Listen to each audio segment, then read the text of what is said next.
Welcome, everybody, to another Microsoft Unboxed pod. This is episode 64. I'm your host today, Kareem Anderson. I'm joined by David Allen, buddy. It's getting about time for the pod to draw Social Security. Depends. We made it. What is it, 64? I think they're going to try and move it up to 67. So we got 3 more pods, and then we're hopefully in the clear, unless things change again. Who knows? We have quite a bit of news actually for what's starting to become the summer days of Microsoft's business cycle. Usually, most employees and developers start to take their vacations, and the news starts to lighten.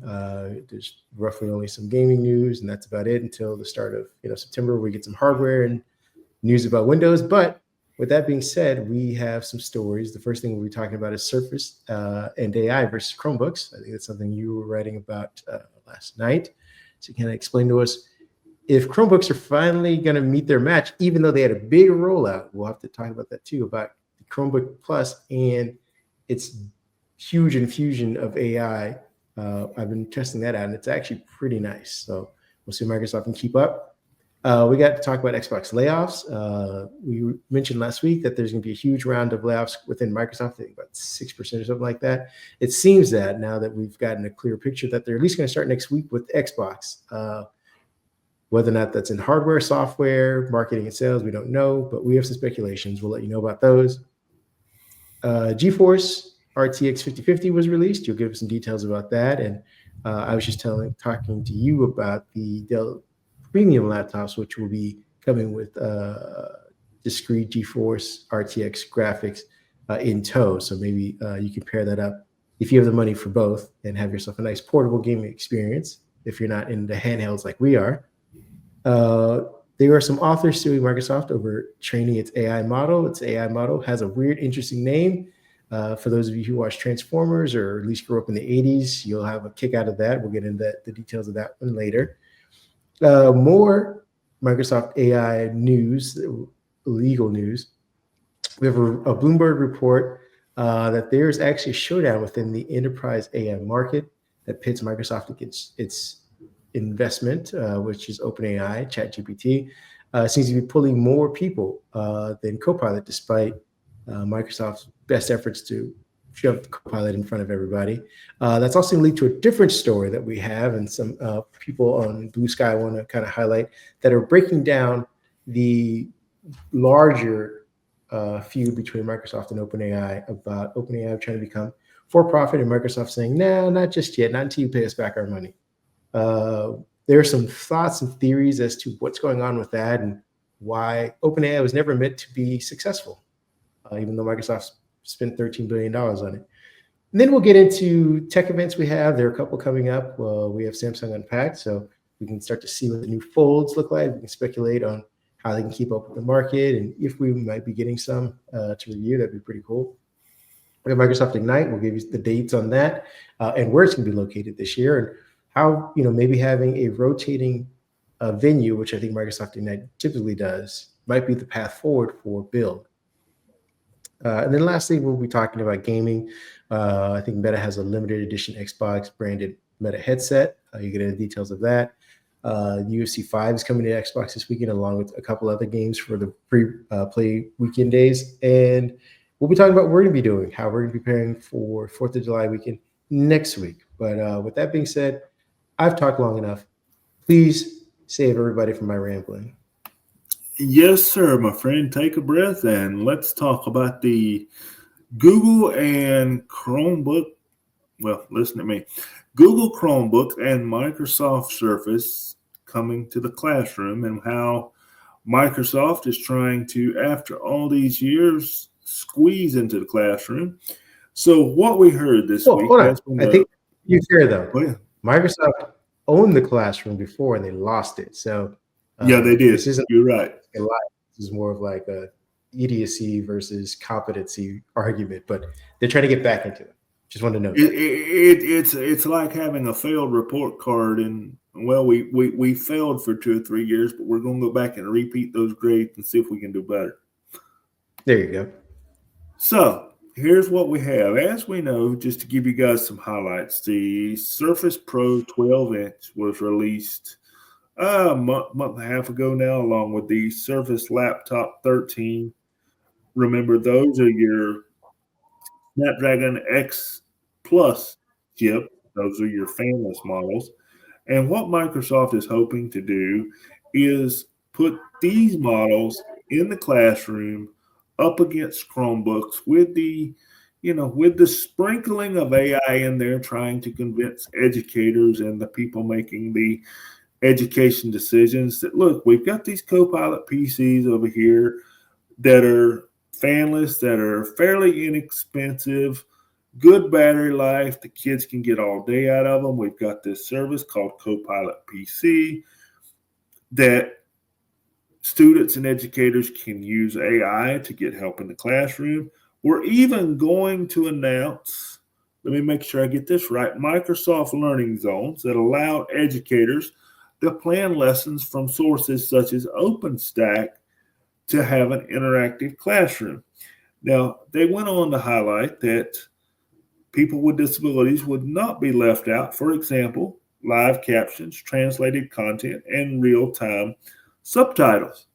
Then we've had a lot of news stories here about a company called Power School that got hacked several months ago, and it was across the United States. Though that's the company that holds a lot of the school data. So Microsoft decided to throw in there, hey, we've got this nice Pluton security chip over here that's in these devices. It's going to keep your devices safe, and we can make it easy for your IT admins by offering automatic, unattended Windows updates. So, with that being said, is this what gets Google Chrome its first real challenge in the classroom? And if so, I'm assuming there's some type of educational discount on these when schools buy them in bulk, so we're not looking at the consumer retail pricing. Are these schools willing to dump all this time and dump all this data that they have put in the Google Classroom and say, hey, we're going to throw it all away and we're going to go to Windows? So does Microsoft have a chance with this? Unlikely.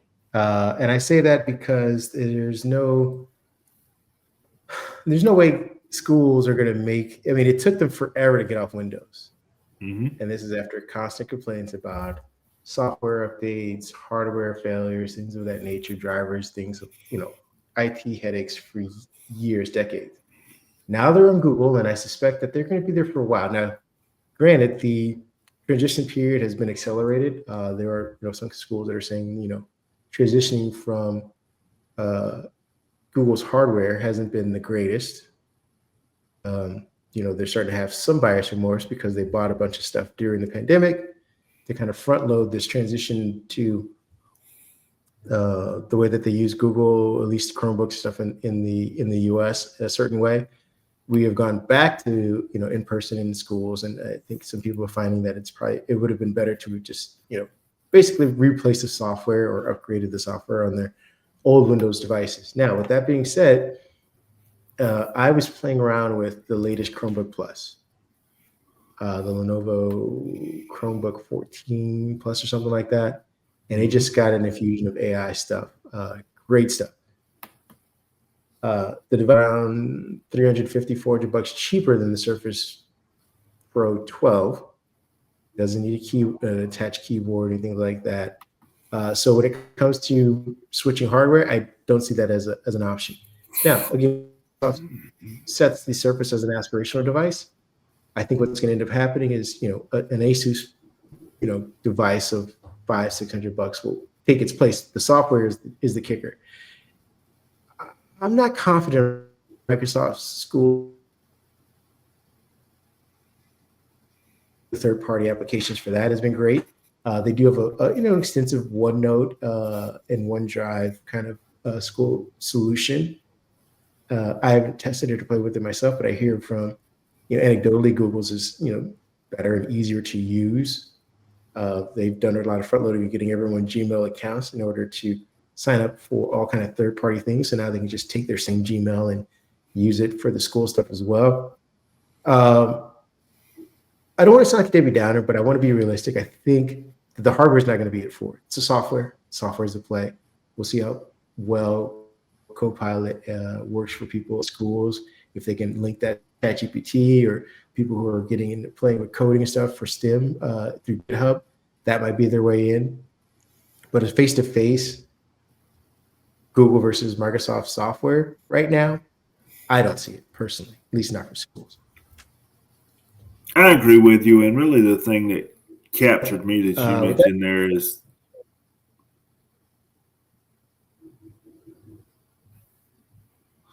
I think we were having a connection issue there. I lost you there for just a minute. You still with me? You're back. Yeah, I lost you as well. Yeah. All right, cool. No, what I was going to So say what there, was that sorry, folks, is the Google account was something I didn't think about because a lot of these third-party educational services understand that schools are using Google. So they integrate that Google login into using a third-party service. That in itself may be a big enough hump that Microsoft can't get over, because these schools are going to say, well, our student data and everybody's already got their stuff.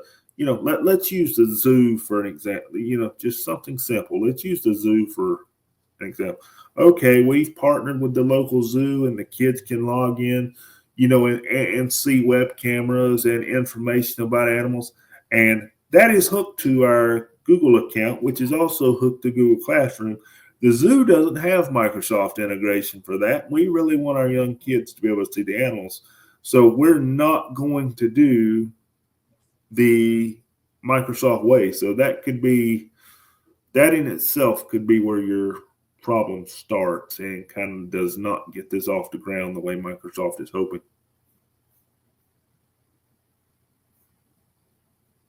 Okay, I mean, I'm rooting for them, not because I'm a Microsoft fan, but just because competition breeds innovation, plus offers everybody more tailored experiences. The more you have of something, the more options you have. You can kind of pick the thing that works best for you. And that's same thing with schools. Not every school needs to be Microsoft. Not every school needs to be Google.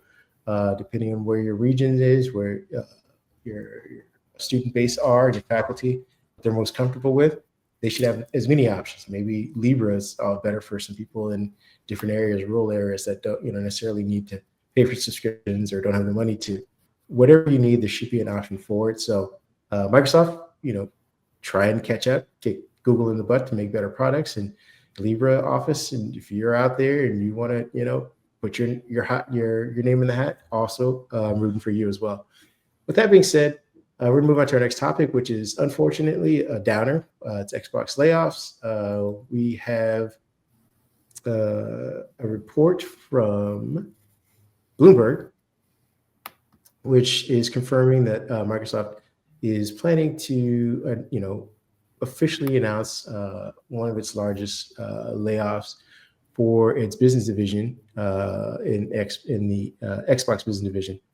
The upcoming layoffs are basically another round of part of another round of significant layoffs. We mentioned this last week. Around 6% of the workforce will be cut. Microsoft's planning to cut them. It seems that, according to this Bloomberg report, that will start next week, and that will start with the Xbox division. This will be the fourth major layoff event in the Xbox division since in the last 18 months. So, they've been battered pretty badly. Most of this comes as they settle on the Activision Blizzard overlap, so to speak. Once you buy a company, there are some overlapping positions. I don't know if it's this many. You and I were talking about off mic, and I'll let you lead on this. Where we think these cuts will come from, or will they be coming from studios like ZeniMax or Arcane in Austin, Tango GameWorks, or is this going to be more business and sales? Maybe the people who used to have partnerships to get all the Xbox hardware out or not do, obviously are doing a great enough job because I think they are losing to PlayStation 2-1, 2.5-1, or something at this point. Maybe they get rid of that whole sales team, or maybe it's just a hardware division. You and I were contemplating that maybe Microsoft's finishing up this round of R&D for the next Xbox console and then just saying, hey, we're going to move, or we're going to pivot to co-branded initiatives or partnered work, and we don't take the hits on making Xbox consoles anymore. What are your thoughts? Well, I don't think it's going to come from studios right now, at least not in major numbers, because I think Microsoft is set on the fact of they're going to be a software company, and that would kind of go against Phil Spencer's Play Anywhere initiative. I think they want to keep these studios around and keep them producing games. I think, unfortunately, some of it may come from the hardware division. We've seen hints that a new console is coming. We have no specs. We don't even have a ballpark to play in yet as far as to what the. Well, we at least know the chip. We know it's an AMD chip. Yeah, we do know it's an AMD chip. We talked about that last week, but anything else, we really don't have a ballpark as to what Microsoft is thinking. And as we talked about a couple of weeks ago, and we know is coming later this year, we have co-branded handhelds with Asus and Microsoft with the Xbox Asus Ally handheld. We know that's coming, and I think this might be a test, not necessarily a consumer test per se as to how many do we sell, how much money do we make. It may be a test to see internally how those relationships go, how the production works, and how all that internal stuff works. Okay, we handed this hardware, we handed our idea, our design, our concept to Asus, and they're doing the business end of it by building, manufacturing, and shipping this product. How does this work? What do the financials look like? What pitfalls do we need to work through before we consider making the Xbox third-party hardware?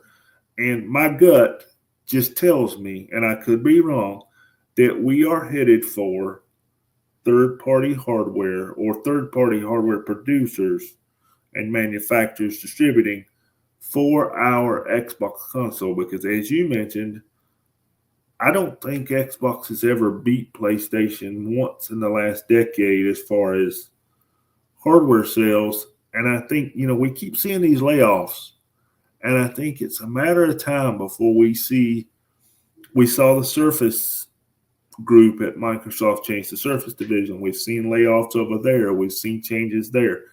I think it's just a matter of time before Microsoft says, okay, we're slowly going back to a software company. And we have talked about this many times.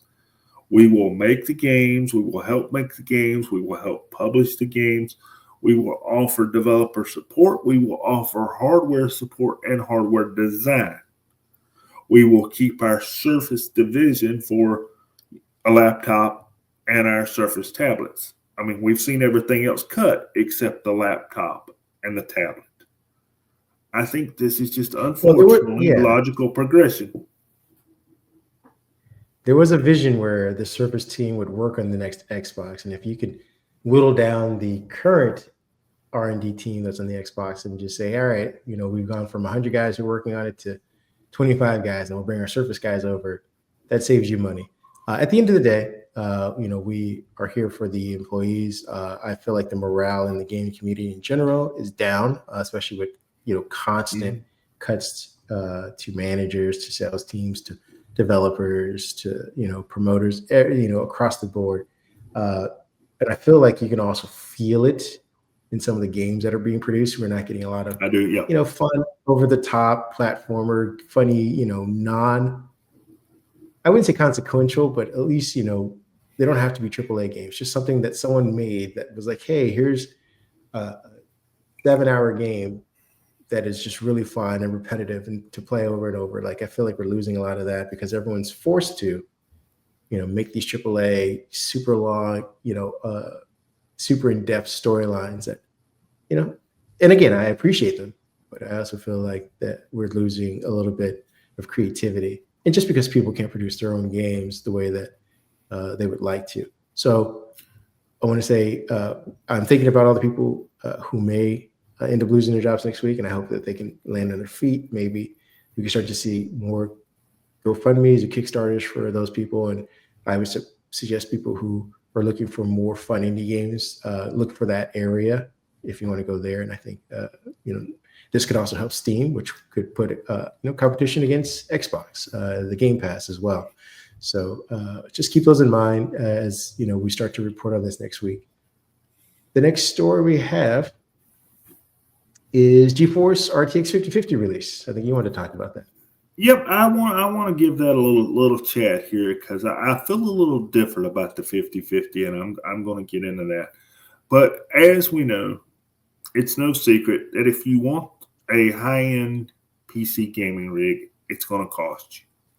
I mean, it's got to the point where we just kind of chuckle sometimes when we look at the pricing of the 5070, the 5080, and if you're lucky enough to have a gold mine somewhere, rob a bank, you can get a 5090. So, but NVIDIA has kind of positioned this announcement to say, hey, the 5050 is coming in July. This will be a card for the intro level 1080p, 1440p gamer. The card says starts at $299. That's assuming, all the OEMs and all the other, Asus when they make theirs, MSI when they make theirs. They put little features on them. They put little, extra memory, a little extra clock speed, maybe. I've seen that happen where, okay, the Asus one is $399, the standard one is $299, but NVIDIA says this one, $299, your laptop starts at $999. Not bad for a 5050 laptop. You're looking at 8 gigs of RAM for these. So that's an update from the 4 gig that was in the 4050, I believe, which interestingly is not mentioned in some of the comparisons. For example, they say the ability to do rastering is 2x what it was in the 3050. The 4050, again, is left out. There was a 4050, folks. I had to go look myself because I was like, okay, was there a 4050 that was only made for a short period of time? No, there was a 4050. So it concerns me that there's not a big difference between the 4050 and the 5050, that in order to make the marketing and the PR look good, NVIDIA has compared it to the 3050. So I thought if I could get my hands on one or get my hands on a laptop that had one, I do know where I can get my hands on a 4050 laptop. I thought I would do some testing and see if, this PR is just good old-fashioned marketing, that we compare it to the 3050 and hope that people have forgotten about the 4050. Another benefit of the 5050 is doesn't take a lot of power, so we're not going to be pulling on your wall outlet quite as hard. We have a top TDP of 130 watt, which means PCs or multimedia PCs can run this card at full capacity with just a 550 watt power supply. So that opens the door for some thin and lights in the mini PC market, and will also open the door for maybe some of our thin and light laptops that pick up that GPU to give it a little boost, and a thin and light to allow you to do maybe some 1080p, low-end 4K video editing. But if you go look at the details, and there's a link to the details in the article on our website, I did link back to where NVIDIA had all this. They have gone to great lengths to sell you the 5050 that they did not go through with the 5060, 5070, 5080, and 5090. So I'm wondering if NVIDIA is starting to see the writing on the wall that our graphics cards are expensive. Maybe we need to sell something a little cheaper and get people into wanting the 5070, the 5080. If we can get you in on the 5050 at that $299 price point, if we can get you in there, you'll see it and you'll want to do it in 4K or you'll want 240 FPS. So then you'll go give us that big money and get the higher end cards. Yeah, I mean, I think you summed it up pretty well. I got no notes on that. Hopefully, people who are looking for or just getting into gaming can find their way to one of these bad boys if they have enough of them for sale. With that being said, we're going to move on to our next topic, which is authors sue Microsoft over AI training. Let me get the banner for that bad boy. And the story basically is, yeah, again, Microsoft finds itself in another sticky AI situation. A group of authors, including Kai Bird and Jaya Tolentino, have reportedly filed a lawsuit against Microsoft in a New York federal court. The lawsuit alleges that Microsoft's Megatron AI, mentioning back to the beginning of this pod, yeah, if you're a Transformer fan, that's interesting that they would call it that, because Megatron was a known villain throughout the entirety of that franchise, was trained using a pirated data set containing up to 200,000 copyrighted books without permission. The damages that are sought from this lawsuit, the authors are seeking statutory damages, arguing that the training the AI on their works allows the model to replicate the syntax, voice, and themes of the creators, potentially leading to unauthorized derivative content. They're also claiming that the Microsoft claiming fair use debate. The case is part of a larger legal trend that questions whether using copyrighted material to train AI models falls under the legal principle of fair use. And potential implications of this whole thing is that the outcome of this and similar lawsuits can signify the impact of future of AI development.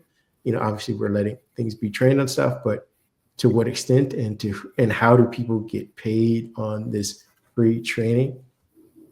And could force companies to acquire costly licenses, hopefully, to train their data, which would reshape their business models. Because again, so far, they've been banking on the fact that they can invest tons of money because it doesn't really cost them anything up front right now, other than the data centers and the servers or whatnot.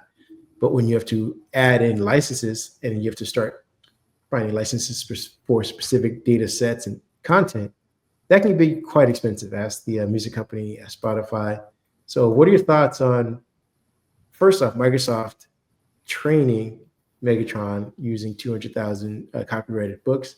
And, again, it's alleged, but if true, not paying any of the people or any of the authors for these books or publishing houses or whatnot.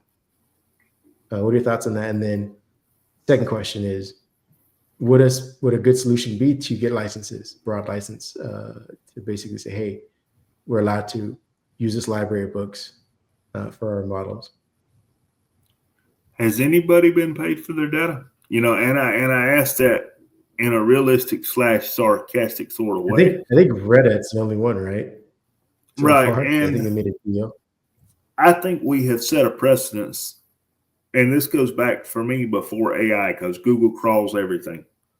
We have set a precedence that these search engines and these bots, and there are companies such as SEO companies that have created their own bots that make money off because they can set a bot to crawl things in and bring back data. So I think we have reached the point to where we've got to sit down and restructure what we're allowed to access and what we're not allowed to access and what we need to pay for, which may end up cleaning up a lot of things. And I think these authors, being upset that they were not paid for their data being crawled or used in AI bots or search engines is, just the start. I think we cracked the lid off the bottle.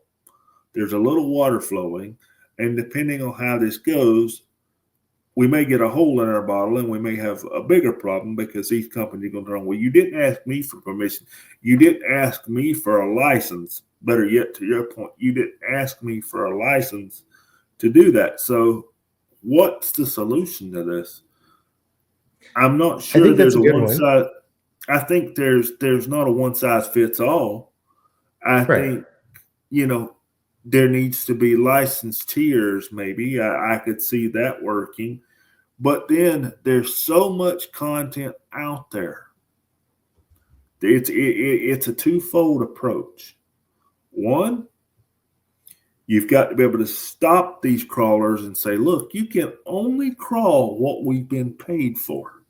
Because I hate to tell you, and you know this from what you do every day, your website is crawled hundreds, if not thousands of times a day by all kinds of things, both naughty and nice.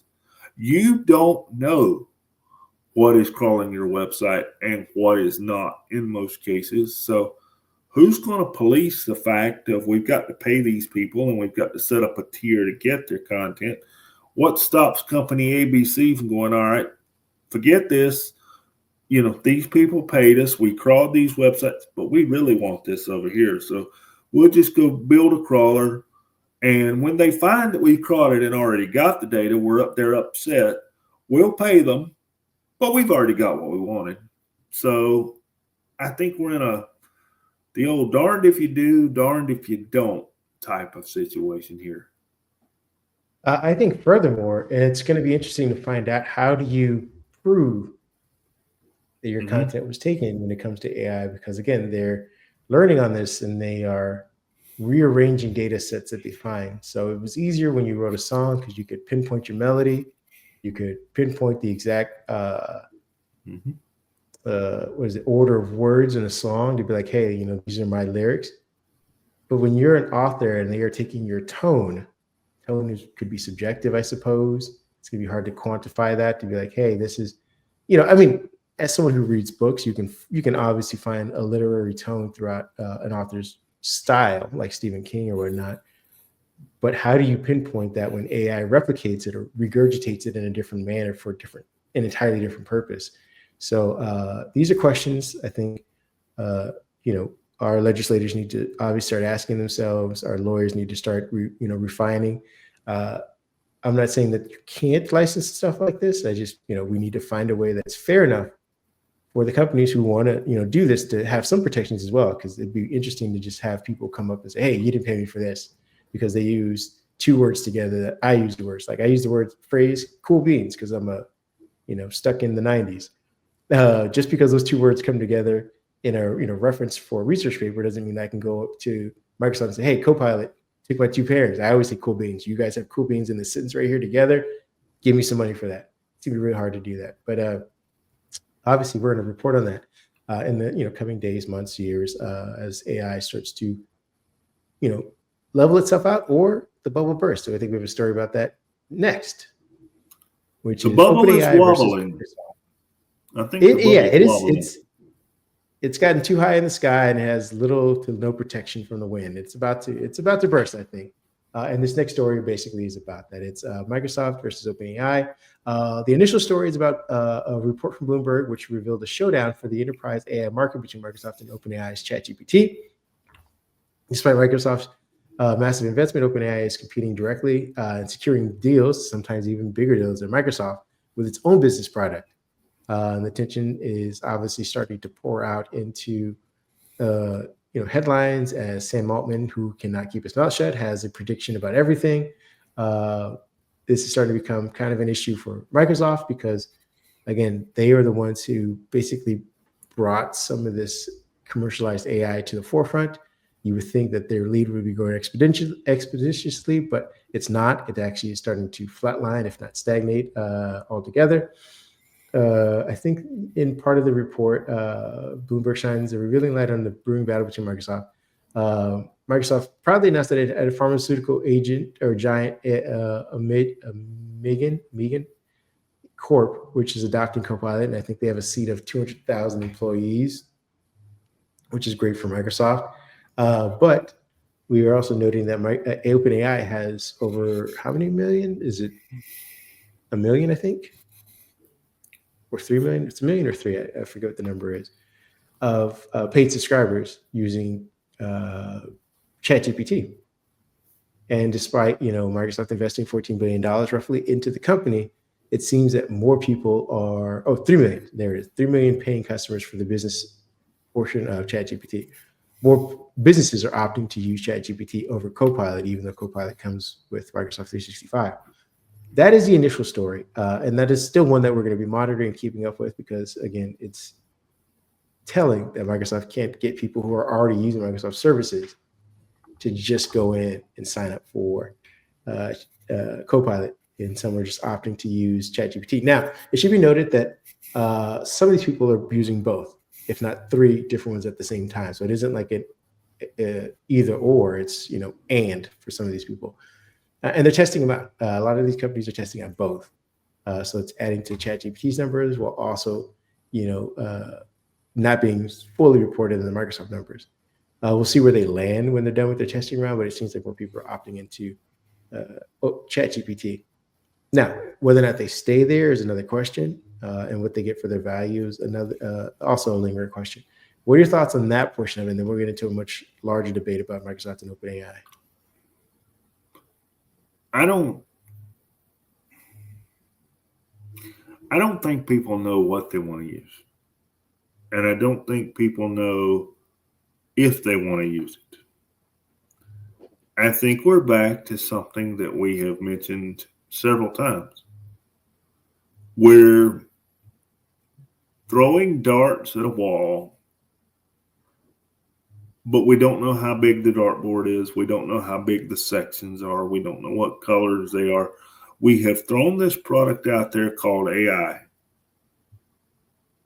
And people have looked at the shiny signs on the wall. They have looked at the shiny car at the dealership and gone, nope, I like my 1995 Ford. I'm going to just keep driving that. And I feel like, that's where we're at with it. And these companies, Google, Microsoft, OpenAI, et cetera, are, I don't want to say fumbling, but they're trying to figure out what other room they can put that dartboard in to get something to hit it. And I'm not sure something is going to hit it. I think Copilot will always be there. Gemini will always be there. Now, what is interesting to me is if you scroll social media, I have noticed in the past month that AI-generated photos of our popular sports stars and some of our movie stars and some of our singers and whatnot, and some, like, for example, they had Aaron Rodgers with 2 or 3 different females, and one day this one's his wife, the next day the next one's his wife, and I'm like, no, and you can look at them and tell they're AI generated, but if you're not up on your news, you could look at it and say, well, maybe he is married to one of these people, or maybe he is dating one of these people. So I've seen it used for negative, but I just don't see consumers showing real interest. And I see these companies fumbling like you're getting ready to get into, and money being spent and money having to be paid back. And I think somebody's just going to go give that AI bubble a tap, and it's going to roll down the stairs a little bit, and it's probably going to land in an enterprise office somewhere. It's going to close the door, and that's where AI is going to stay for the next 5-6 years. Yeah, I know we're getting towards the end of our pod, but and this will be, I'm going to open up a discussion. David and I plan to explore this even further, but yes, there is a follow on Blue Sky that I would recommend for a lot of people who are interested in the OpenAI, Microsoft behind the scenes. His name is Ed Zitron.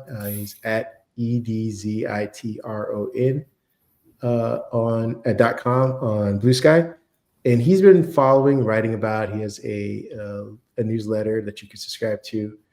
He writes he's a columnist at Business Insider. He's been following the Microsoft OpenAI drama that is behind the scenes of their actual business services and software, into why Microsoft invested in OpenAI, and they have kind of what's brewing to be a legal feud over the fact that OpenAI wants to become for-profit, and according to Ed, they need to become for-profit because of the way that they kind of structured some of their funding rounds and the way that they're burning through cash. Just to kind of sum it up, Microsoft may have invested in OpenAI as a way to launder Azure, so to speak. Azure's growth, it started to shrink or slow in comparison to competition. So Microsoft invested in OpenAI and made it its biggest customer artificially, and then sold Azure at a discount to them because they were partners. And this looks good on the earnings books. It also allows it allows Microsoft to have more control over OpenAI into ChatGPT and AI services and platforms in a way that Microsoft hadn't invested, at least early in. They're doing it now with small language models and some other efforts, and AIG, whatnot. But they didn't have an AI platform like this. Google had one, shut it down because it was going to hurt their ad business. They revived it, called it Bard, changed it to Gemini, and now they're up and going. It was internal. And Microsoft didn't have that, so they invested in OpenAI. They also didn't expect, according to Ed, for OpenAI to do as well as it's doing, at least as far as getting money and recognition. Now, the company is, notably burning through tons of cash still. It's not profitable. And their idea of becoming for-profit is to fix some of that. Microsoft doesn't want them to become for-profit because it would hurt them in having to basically unearth what's actually being sold or bought through Azure, because OpenAI would perhaps leave Azure, or at least invest less into. They would diversify their data centers and cloud source requirements, which would then again hurt Microsoft's numbers if they're not the sole person who is using all of the cloud data and data sets or data centers for them. Like I said, we're going to get into this in a separate breakout pod, but we just wanted to throw that out there. Follow Ed. I want to see what your thoughts on the idea of Microsoft basically rooting for OpenAI to quietly fail so that they can not acquire, but basically take rights of all the things they've already invested in, which is most of the company already, and absorb OpenAI without having to basically buy the company and avoid an FTC kind of situation, and basically take the 100 million subscribers that they 3 million subscribers that they currently have and make them all Copilot subscribers. Somebody's going to tear this apart. I don't know who, and I don't know where, and I don't know how. But I just have a feeling that somebody somewhere is going to tear this apart. Now, I'm afraid it's going to be a judge with a gavel sitting on a bench that says, no, you're not going to do this. But if it's not torn apart in that way, Microsoft certainly had some forethinking and certainly did something that some would say sleazy. Some might say, hey, that was clever. Because remember, Sam Altman got, quote unquote, kicked out of OpenAI once. Where was it rumored there for about a week before it all worked out that Sam had gone? Sam had gone right over to Satya Nadella's office and says, hey, I'm unemployed. And if you remember, they tried to do that through LinkedIn, and the stories even got so far that the LinkedIn offices were being remodeled so the OpenAI employees could work there. I think we actually had possibly wrote about that story when that happened. So I could see a place where Microsoft says, hey, you owe us X. You're not worth X because you have no for-profit thing. But your intellectual property that we already have is worth X. So we're just going to absorb you to pay your debt. We won't bring in the judge. We won't take you to collections. We won't make you file any type of bankruptcy. We're just going to act on our debt, and we're going to bring you over here. We won't tell anybody. We'll wait a couple of weeks, maybe a month, maybe 2 months, but we'll we'll have a plaque for your door ready, and you'll have an office, and we'll just forget about that name OpenAI, and we'll just continue to call it Copilot like we've been doing to start with, and OpenAI goes away. Now, my question to that is, other people are paying to use OpenAI. What happens to those people? Do they just become Microsoft customers? Because somebody's got to raise a flag and say, hey, I don't want to be a Microsoft customer. I don't like Microsoft. This is why I chose to go with OpenAI. So now you're telling me that you have done this to OpenAI and I've got to become Microsoft. No, we're going to court. We're going to talk about this. My lawyer's going to get involved because this is not what we signed up for. Well, again, the idea, and just to put this a pin on it, Microsoft's pulling a what is it, Batman Begins, I think it is, or it's I don't have to, what was it, with the exact wording? He basically said, I don't have to kill you, but I don't have to save you. So Microsoft's basically saying like, hey, OpenAI, you got too big for your britches. We invested in you. We just want what's ours. And what happens to be ours is 49% of your company. The rest of you guys, we didn't kill them. We didn't do any of this. If you guys want to continue using ChatGPT as you've been using, you have to come over to us. If you don't, you're free to go use Gemini. That's all Microsoft's basically. That's how they're positioning it, at least according to some of these theories. Again, we'll break out this into a much longer pod, or at least more dedicated one, maybe 30-minute one next week. It's kind of it's kind of like your invoice. Your invoice at the top is not changing the name, but if you look down at the bottom, the street address where it says remit your payment, that says One Microsoft Way. Boom. Last couple of stories we got, and let you guys go about your weekend, is we got some tech events to announce. Yes. We don't announce them. We're just going to kind of give you the information, the highlights of them. The first one we have is Samsung Unpacked, which I believe is, let me sure if I get the date right for this one.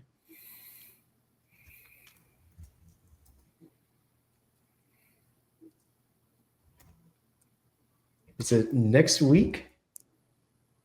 I think it is. Yeah, it is. I apologize. July 9th. So following the holiday weekend.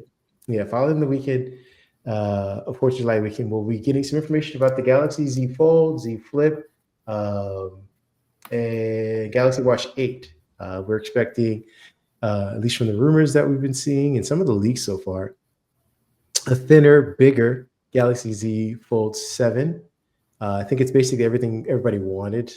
They seem to be abandoning their candy bar design for a more is it a OnePlus or Oppo? Oppo is the one. The Oppo design that everyone seemed to fall in love with, more along the lines of what Google's Pro Fold is kind of like. Yeah, basically you can use the phone as in one-handed mode as a regular phone and then open up to a much larger screen. They are also to be putting the camera. They're no longer doing under the screen. They're just going to have a dedicated hole for it. It's going to interrupt your view of a screen, but it should be better for everyone in general to take better front-facing pictures. I think they're adjusting the camera design. They're doing a bunch of camera adjustments to this thing. One U8 is supposed to be on board, and that looks like it's going to be a nice little refinement. It will not have, was it glass or whatever that Apple version is. They'll stick to frosted and shades and things like that. Now the Flip's supposed to have a all front screen, kind of in reminiscent of the Razr as well. I don't know what other adjustments they're going to be making. Probably some more adjustments to the camera as well. The Galaxy Watch 8 I think they are ditching the classic look of the fully individual round, and they're going with more of the version of the Galaxy Watch Ultra, like that square circle-ish squircle, I guess you can call them, design. And they'll I don't know if they're going to have any new sensors or if it's just going to be more refinement of the software, but that's expected July 9th. Then we also have Build to talk about. I mean, not Build, Ignite, which is happening in November. To make sure if I get that right. Yeah, November. Which dates are those? Make sure I get those right for you guys.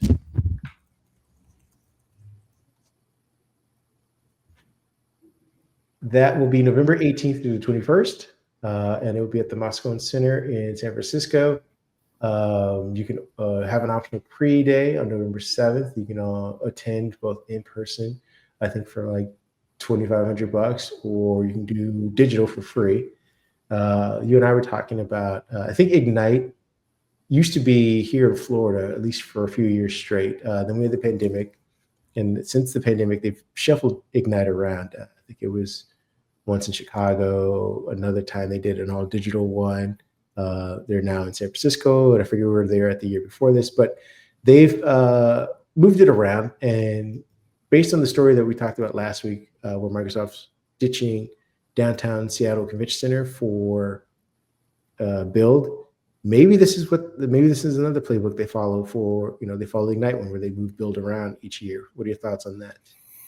I think it needs to be moved around. First of all, that gives people a better opportunity to see things. Like, you and I are on the East Coast, and it's quite a trip to go to the West Coast, to get some of these events. So I would like to see some type of, maybe alternating geographic areas. Like, you're on the West Coast one year, you're in the Midwest one year, you're in the East one year, and maybe even there's a random overseas destination if that's a place, if that's something they wanted to consider, where everybody gets a chance to go to some of these events in person. I have, not in the past few years, but in the past, I have been to some of these events. It's pretty cool to go to some of these events and shake some of the hands of people that you have watched their presentations, you have watched them develop products, you have read their blogs, their tech papers, and maybe you have interacted with them via email, kind of like us with some of the PR representatives.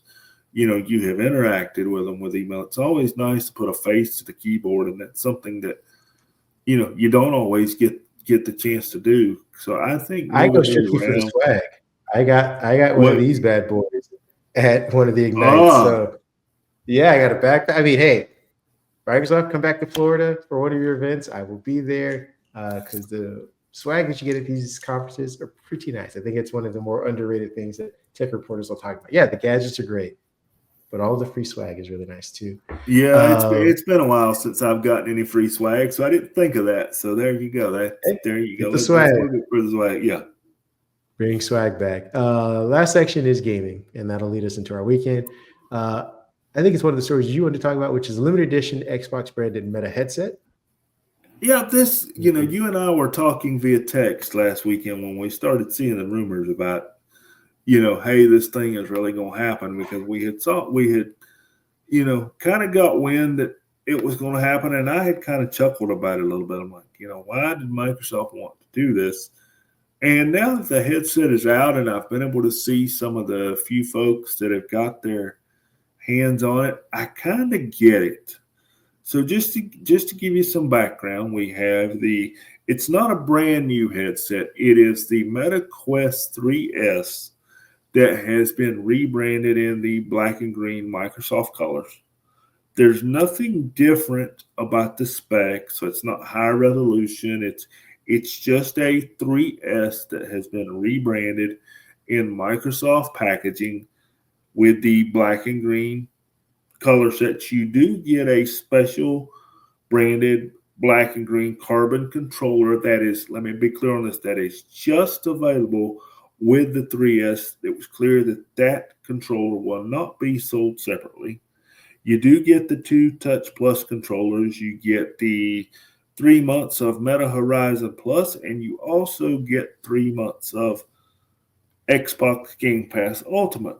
Now, here's where this gets my attention. It is sold Best Buy, Meta.com, and Argos EE for the UK folks. But why did Microsoft do this?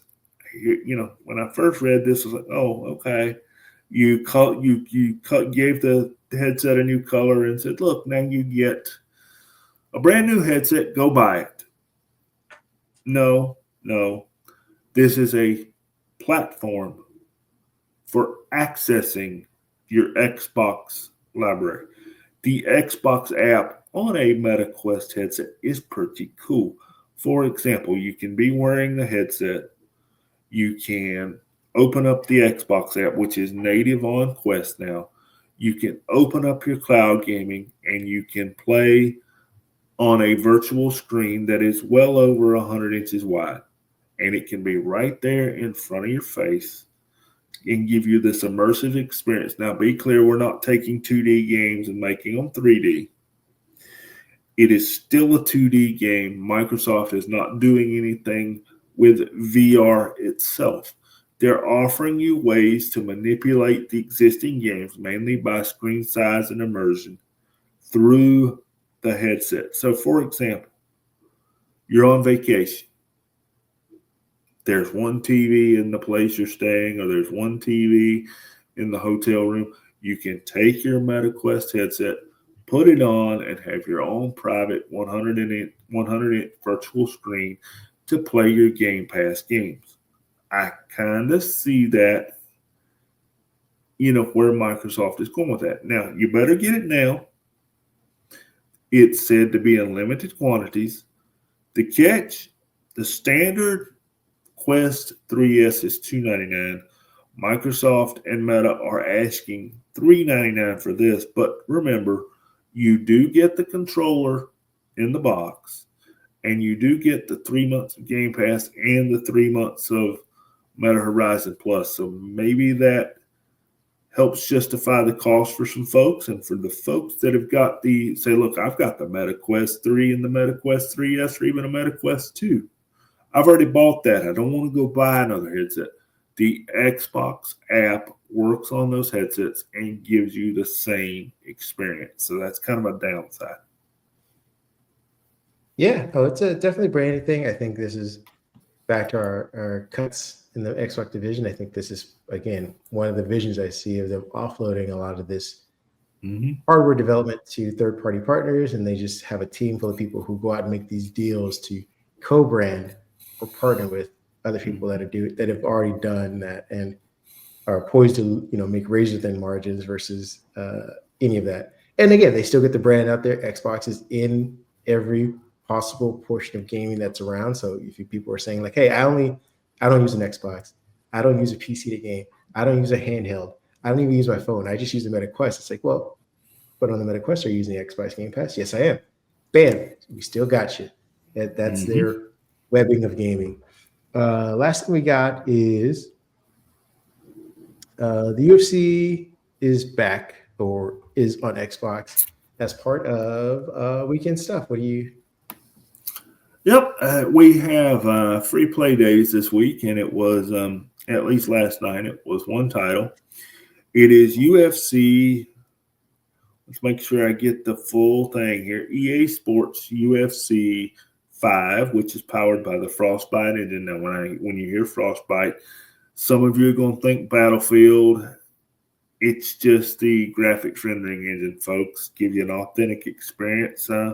Kind of get an idea of what a real fighter goes through in a UFC fight. So you can catch that free this weekend. Started last night, Thursday, June 26th, and goes through Sunday, June 29th. You can get the game, if you like it, for more than half off. It's a regular $69.99 title. During free play days, it is on sale for $27.99.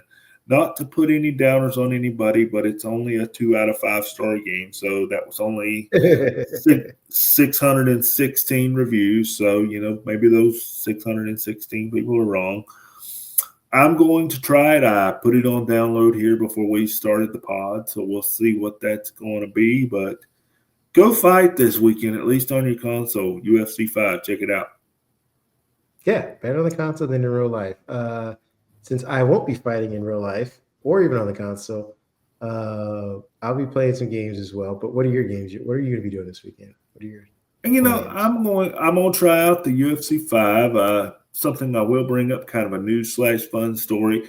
The Steam summer sale for all you gamers out there. If you're a gamer, when these sales come around. You've got the one in the winter and the one in the summer. Those are your big times to get your discounts. There's games in there 50, 60, even 70% off, down to $3, $4, $5 a game for quality games. I'm going to send my buddy here my credit card statement next month.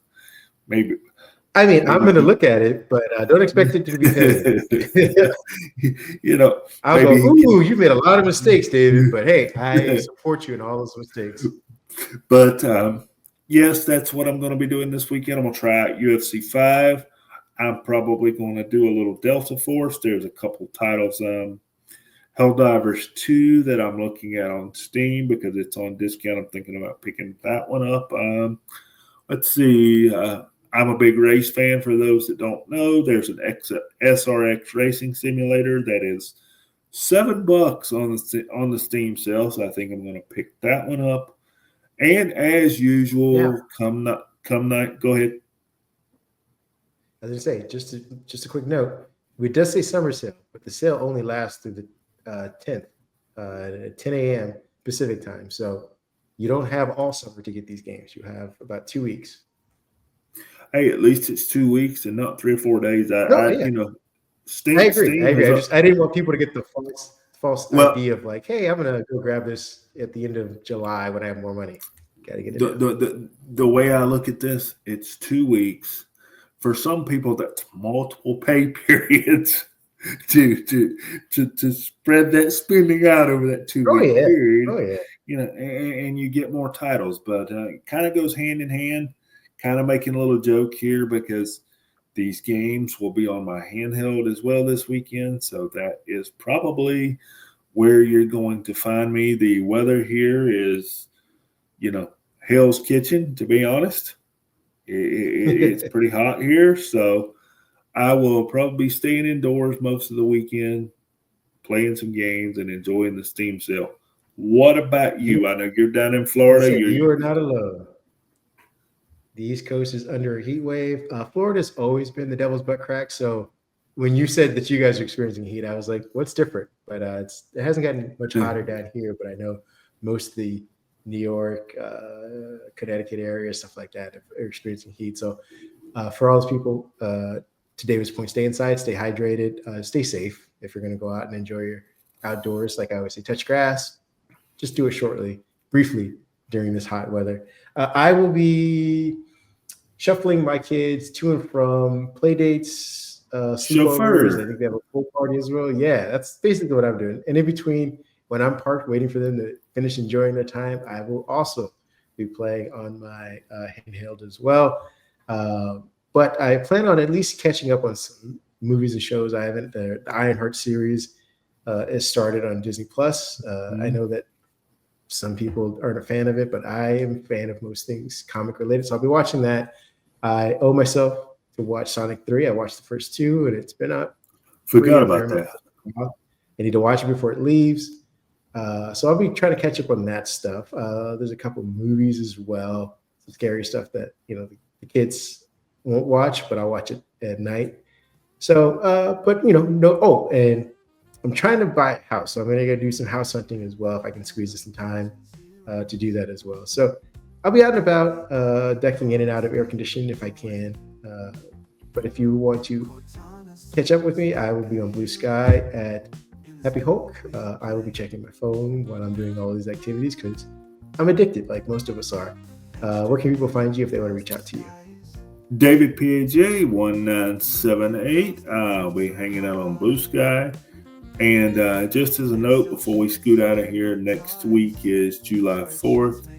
Friday is July 4th, so we won't be here next Friday. Maybe we can get in the AI podcast that we talked about midweek or something like that. But you're going to get a week off from us, good or bad. We will miss you folks.